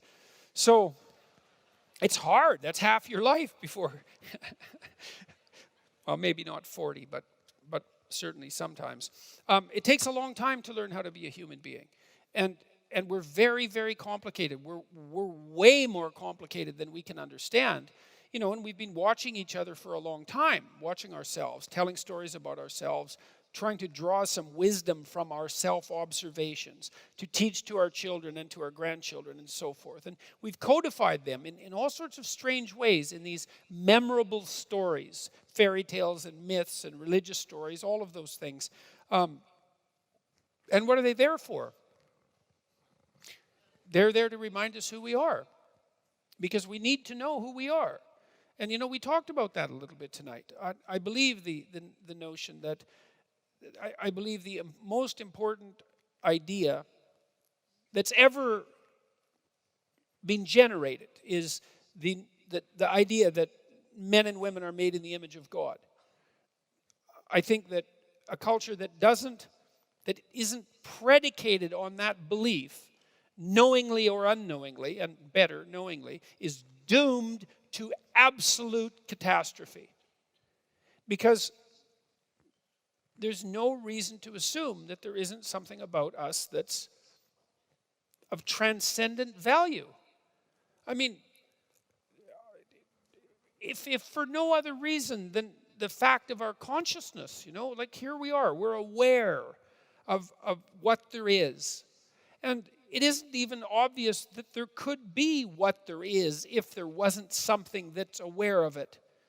And so our very awareness plays an integral role in the fact of being itself. You know, and metaphysics aside, it's hard to see that anything could be more vital than that, more important than that. And then it isn't only that we apprehend reality, you know, and therefore give it shape merely by our perceptions. It's also clearly the case that we partake in its shaping. And we call ourselves on that. You know that you feel guilty and ashamed when you're not doing what you could be doing, when you're not living up to your potential, when you're not making the most of what's offered to you. You understand at a very deep level that you're breaking. There's no other way of saying it. You're breaking a divine commandment. You're offered this unbelievably rich possibility, and it's there for you to grapple with. And you say, well, I don't believe in such things, that in the divinity of humanity, or in divinity itself, or in the divine for that matter. But you can't fool yourself with that kind of argumentation. It doesn't stop you from feeling guilty and ashamed and worthless and disappointed and frustrated and angry and vengeful at the fact that you're wasting your life and you're noticing it, and that you're making yourself much less than you could be, and that you're making things around you worse for everyone else. And like, perhaps there's a psychopath or two in the audience who just doesn't give a damn, and who is focused only on instantaneous gratification for their most primordial impulses this moment, right? But it's not a sustainable mode of being, and it's very rare. And so the purpose of religious ideas is to wake us up. It's to remind us who we are, right? It's to remind us that we're imbued with a spirit that can be best described in some sense as immortal. It's the spirit that allows all of us to be conscious, that we all participate in simultaneously, that gives rise to the world and shapes it. And then to alert us to the vital importance of the responsibility that goes along with that. Because I do believe that we shape the world. We move it towards heaven, or we move it towards hell. And we do that with every conscious decision we make. And it moves in the direction that we determine. And so that's what religious stories are there to remind us of. 50% of Queensland police are now required to be women. As a bloke applying, how do I speak intelligently and effectively into this situation? What percentage of Queensland police are now currently women? Is it like 20% or 10%, or does anybody know? Is it a low percentage? It's what? It's 5. Okay, so this basically means that as a bloke applying, you don't have a hope in hell, right? Which is why 200 people thought this was an important question. Well, as far as I'm concerned, it's like, what the hell are you sitting around for? It's time for some political action. There's no excuse for this whatsoever. There's no excuse whatsoever for equality.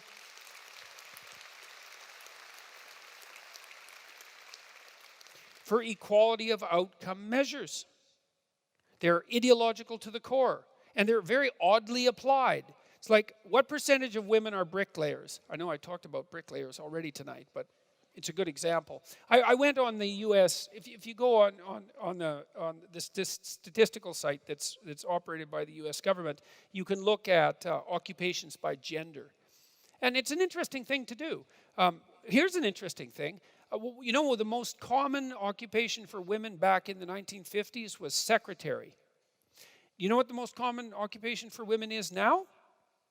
It's secretary. They don't call them secretaries now.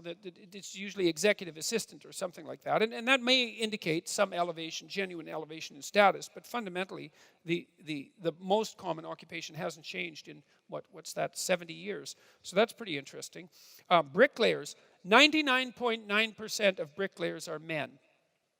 Okay, so, and then it's the same for like heavy-duty construction equipment operators, and people who are working with heavy machinery tend to be men. People who are building things, especially outside, tend to be men, overwhelmingly so.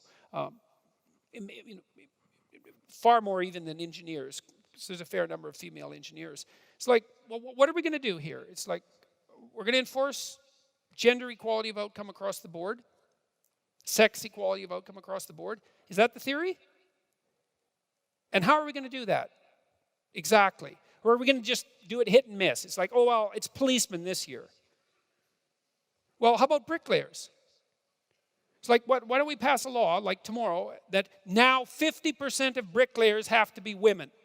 It doesn't bloody well matter if the women want to be bricklayers. That's irrelevant. Who says anything about want? It's like, the only reason that women don't want to be bricklayers is because they've internalized their misogyny, right? Well, that's the standard answer for that sort of gender inequality. And where is it going to stop? So I think, I've thought for a long time that the left can go too far. And I think that if you don't think that the left can go too far, then your head is so far stuck down in the sand that I need an ending for that metaphor.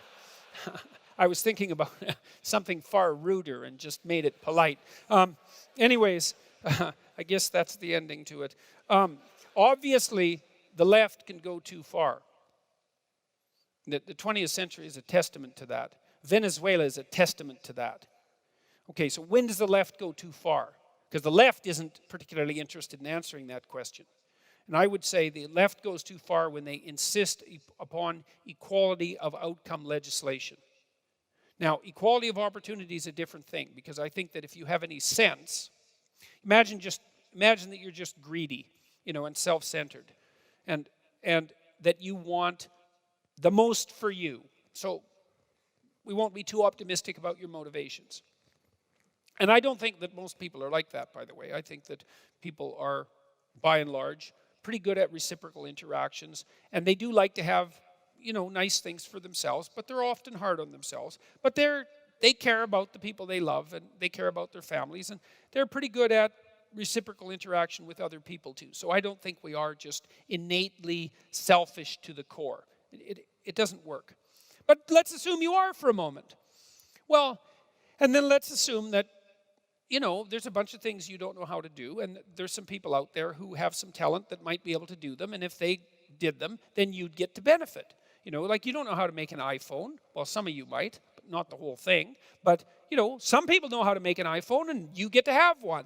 And so stopping someone who could make an iPhone from making one for some arbitrary reason because of their sex or their ethnicity or their race just seems completely counterproductive. And it's pretty obvious if you look around the world and you look at countries that are developing economically. Here's one good indicator. The countries that have, there's a very powerful relationship between the rights granted to women and the economic viability of a given country. It's very tightly associated. So that's quite cool, because it seems to indicate, well, maybe openness to the participation of women in traditional societies is also an indicator of openness to the new, to the novel. And so that's a good predictor of economic success. Or maybe it's that women have 50% of the talent, and we could use the damn talent, so how about we invite them into play too? That seems perfectly reasonable, and the same goes for, as I said, for ethnicity and for race. And so I think you have to be a damn fool not to open up the hierarchies to those who are competent, right, to the maximal possible degree, and that it's an error not to do that. But to insist that the outcome is the same, it's like, it's vile as far as I'm concerned, for a variety of reasons. The first reason is there's no indication that any attempt to do that in the 20th century ended up in any other manner than catastrophe. So that's the first thing. The second thing is, think it through. Think it through. It's like, okay, 50% of every occupation has to be men and women. Okay, you're really willing to do that, are you? And we could start with bricklayers. It's like, how are you going to do that? You're going to start forcing girls when they're like 13 to learn to lay bricks? And how are you going to force them to do that? Because maybe they're not interested. I can tell you something that's quite interesting about the STEM fields in women. So as societies become more egalitarian, so their equality of opportunity legislation is more widespread and arguably more effective. And so that would be in countries like Australia, but more particularly in countries like the Scandinavian countries, because they've taken it farther than anywhere else. Fewer women go into the STEM fields. Fewer, not more. And so if you rank order countries by how free women are, there's a negative relationship with how probable it is that they'll go into science, technology, engineering, and mathematics fields.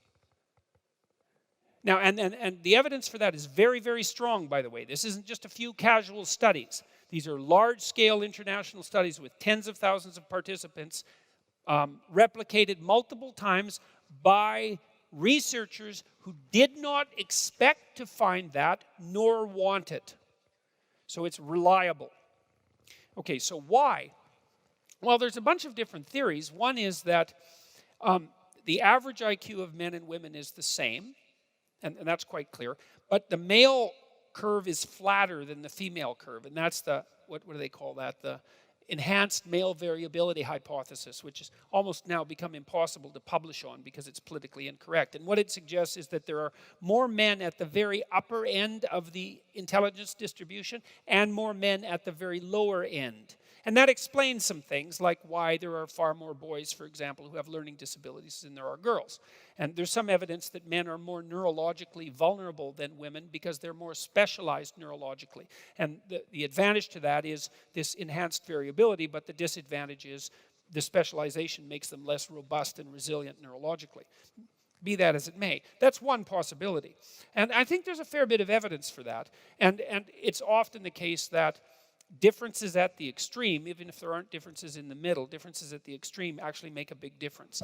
You know, because like, let's say you're going to be an engineer. Maybe one person in 100 is an engineer. And you have to be really interested in gadgets to be an engineer. You know, you have to be more interested than 99 out of 100 people to be an engineer. And there's not that many people that are like that. And most of them happen to be men.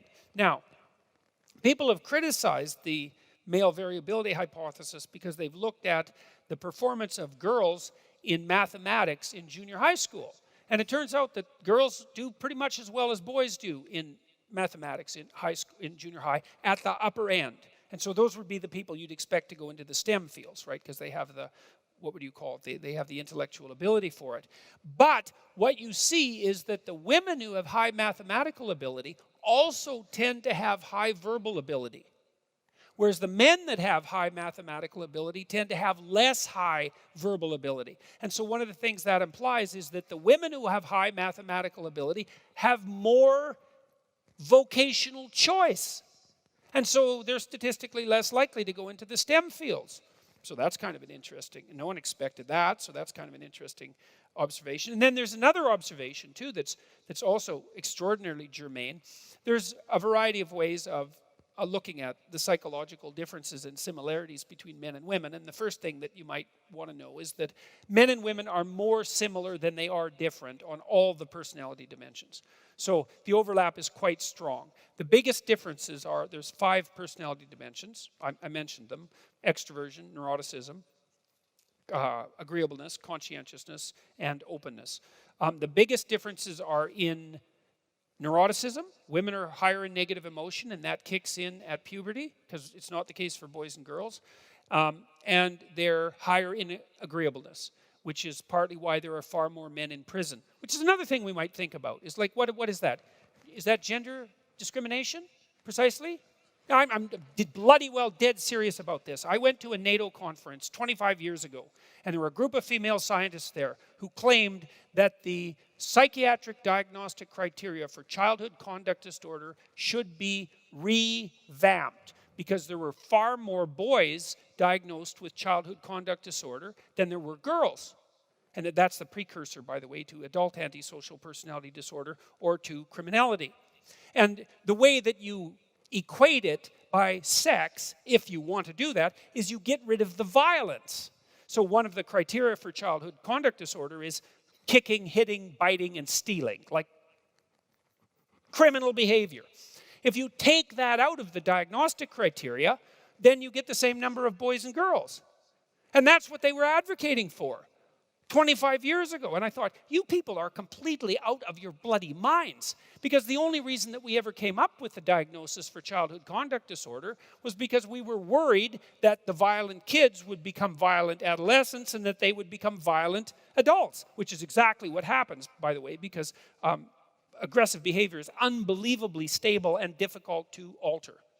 But they were perfectly willing to gerrymander the diagnostic criteria so that the sex difference disappeared, even though that would completely invalidate the utility of the diagnosis. And their fundamental claim was the reason that there were more men in prison than women was because it was a form of arbitrary prejudice. And this is absolutely insane. So, it is the case, if you look at domestic violence statistics, by the way, women hit men more than men hit women, just so you know. It actually doesn't matter mostly. Not that it's pleasant, that isn't what I'm saying, is that men are a lot stronger than women. They have a lot more powerful upper bodies. And so when men hit women, the consequences tend to be very dire, and when women hit men, well, they're less dire. And I'm not saying that it's okay, but I am pointing out that, this does happen. It's not the point. The point is that, we're concerned about criminality because we don't want violent people attacking other people in the streets, disrupting the harmony of society, and generally corrupting the integrity of the state. And so we put them in prison. And most of them are men. It's like 10 to 15 to 1, and it's like that worldwide. Okay, what? Are we going to do? 50% are now going to be women? So seriously, look, if the theory is the only goddamn difference between men and women is a consequence of the oppressive social structure, that cuts both ways. And what that means is that if 85% or 90% of the people who are in prison are male, then the prison system is unbelievably prejudiced against men. So we're going to act on that? And how? That's easy. We lower the standards of criminal behavior for women until we equate the number of men and women who are imprisoned. Look, that's what you're going to do. Yeah, you think that's funny. That's what happens in the military, especially at the higher ends, in the operations like Navy SEALs or the places where there's tremendous emphasis on physical readiness. The only way you can equate by gender is to reduce the performance criteria that the women have to attain. So if you can do it there, then why the hell can't you do it for criminality? If the goal is equality of outcome, where are you going to stop? And that's easy. If the goal is equality of outcome, you stop when the outcomes are equal. And not just the desirable outcomes. You hear about the fact that, well, if you look at the C-suites of major corporations, that a majority of the people are men. It's like, well, the first thing I think about that is, well, what the hell's your point? It's like, that's hardly anyone, right? 99% of men, 99.9% of men, are not on the C-suites of large corporations. So we're talking about a very tiny proportion of the population, and they're strange people, right? They're not normal people. And the reason I say that is because, first of all, they're very intelligent, most of them. So that takes the first slice. And the second slice is, all they do is work, like 80 hours a week. And not everybody wants to do that. And why should they? It's like, whoever said that you should work 80 hours a week? But if you're going to rise to that level in any profession, I don't give a damn what the profession is. If you want to hit the top 1/10 of 1% in your profession, then all you do is work. And not only do you work hard and efficiently, and you do it better than anyone else. Plus, you need the talent, and you need the intelligence, and you need the luck, and you need the health, and all the other things that might go along with that. And so the fact that a majority of them happen to be men, that says nothing about the structural, what would you call this? It says nothing about the fundamental structure of the state, as far as I'm concerned. And why are we concentrating only on the upper end? Like, why is it that it's the CEOs that count and not the bricklayers? And there's all sorts of things we could talk about with regards to that. That's straightforward. Okay, so what's the difference between men and women with regards to occupation? Okay, men are way more likely to work outside. Okay, so now half the women who work outside, half the people who work outside have to be women. Men are way more likely to work in dangerous jobs. They're overwhelmingly more likely to be injured and killed on the job. It's like, okay, time to equate for that. I don't know exactly how we're going to do that. Maybe we just injure women randomly till it's equal. Or we force them to take the jobs. And I don't know how we do that. Okay, men are way more likely to move. That's another thing. They're also much more likely to work longer hours. Women are way more likely to work part-time. That's particularly true, by the way, in Scandinavia. And the reason they do that is because, well, you know, they hit their 30s, early 30s usually, and they think, especially often if they're successful, I've seen this happen with women all the time, because I worked with women in law firms, really unbelievably accomplished women, because the firms would send us their best performers, and our job was to see if we could make them a little bit more productive, because if they were high performers and they were even 5% more productive, it was unbelievably valuable for the company. And so all the law firms, they just lose all their women in their 30s. And it happens everywhere. And the reason it happens is very straightforward, and all the female lawyers know this. They won't talk about it publicly, but they all know it. They did very well in high school. Then they did very well in university. Then they did very well in law school. Then they went and articled, and they did extremely well as articling students. Then they got hired as associates and did very well, and then they made partner. And it was just like linear progression. And there wasn't a lot of questioning that went along with it, because most of the people who do that are very conscientious. So they're duty bound. And so, you know, they hit it, they have an aim, and they just execute, man, they execute. And conscientiousness, by the way, is the best predictor of success in law after intelligence. And so you have to be a conscientious person, detail-oriented. And so if you happen to be a woman like that, extraordinarily hardworking, very, very bright, you just make a beeline to partnership. But then you're 30. And that's a problem. And it's a problem for a bunch of reasons. The first is, you've hit the target, and now you're surrounded by these guys and women who are partners, and you thought that was a hell of a fine place to be. But when you get there, you find out that it's rough, it's aggressive, it's competitive, it can be nasty. And most of the people who are doing it are not happy. It's hard work. I've met lawyers who like what they're doing, but they're rare. It's very competitive, and it's very harsh. And you're going to work, man. If you're get paid $750 an hour, you're working whenever there's work to do, no matter what else you have to do. And you know, you might be making $350,000, $400,000 a year, and that's good. But you're probably married to someone who's making approximately the same amount of money. So you actually don't need that much money. And you certainly don't need more. You might want it, but you don't need it. And then you start thinking, why the hell would anyone in their right mind do this? Which is the right question, by the way, to ask about the people who sit in the C-suites in major corporations. It's like, they're working 70, 80 hours a week for 30 or 40 years. You know, that often they sacrifice their families for it and everything else. And they're a particular kind of person who does that, usually hyper-conscientious. But like, the question why you would do that is a really good question. How about you have a life? How about you have a partner that you see sometime? How about you have some children that you actually get to see and take care of? And so then you think, well, maybe I don't need to work 80 hours a week to continue my rise through the, you know, upper stratosphere of the law profession. I'll pull back, I'll find an 8-hour-a-day job or a part-time job, and I'll have a family. Well, that's what's happening in Scandinavia. It's like, is that okay? Or not?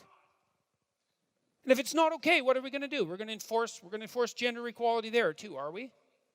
You know, they've enforced gender equality at the board level in the Scandinavian countries. It hasn't made a goddamn bit of difference to the number of women who are in management positions in Scandinavia. And the reason for that was, that wasn't the problem. It wasn't systemic oppression. There's a multitude of reasons that men and women take different pathways in their careers, and they're becoming more evident. Another one is that women are different, higher in negative emotion, higher in agreeableness, about the same in conscientiousness, openness, and extroversion. There's some differences, but they're relatively minor. Pretty much the same in terms of intelligence. Doesn't look like it's an ability issue for most professions, with the exception of the extended male variability hypothesis. That might have to do with like upper level mathematical genius, but we can leave that aside because it's debatable. There is another difference between men and women, and this is the biggest difference that psychologists have discovered, and that's of interest. Men are more interested in things on average, and women are more interested in people on average. And the difference is actually quite big. It's 1 standard deviation, which means that, it's a little more than that, which means that if you were a man as interested in people as the typical woman is interested in people, you would have to be more interested in people than 85% of men. And if you were a woman who is as interested in things as the average man is interested in things, you'd have to be more interested in things than 85% of women. So it's actually quite a big difference. And so thing interest is a big determination of interest in the STEM fields. And women just aren't that interested in things. Now, some of them are, and they go into the STEM fields, but most of them aren't. So what are you going to do about that? So, you know, one of the things they're trying to do in the Scandinavian countries is they're going to really start to socialize boys and girls different in preschool. Okay, so that's good. So that's what you're going to allow, is it? This is the idea. You're going to discount the notion entirely that there might actually be differences between men and women, even though that wouldn't necessarily be a bad thing. But we're going to discount that. And we're going to assume that all the differences in outcome are a consequence of systemic oppression. And then we're going to give enough power to the state so that they're going to transform the way that our children are treated when they're 3 and 4 by teachers, by preschool teachers. And we're going to try to rejig the entire culture predicated on that theory. That's the solution. Well, if you don't think that that's a totalitarian solution, then you are not thinking.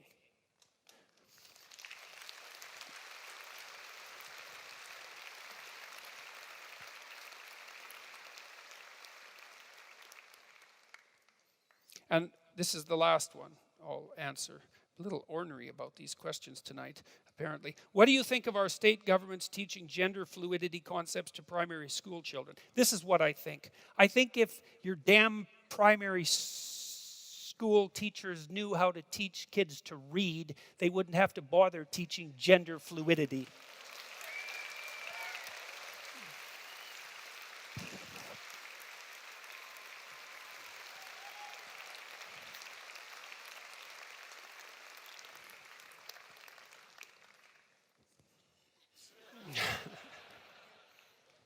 Thank you, everyone. It was a pleasure talking to all of you.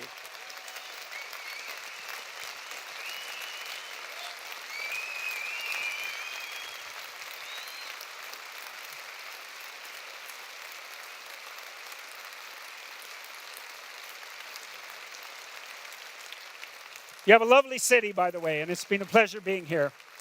Good night.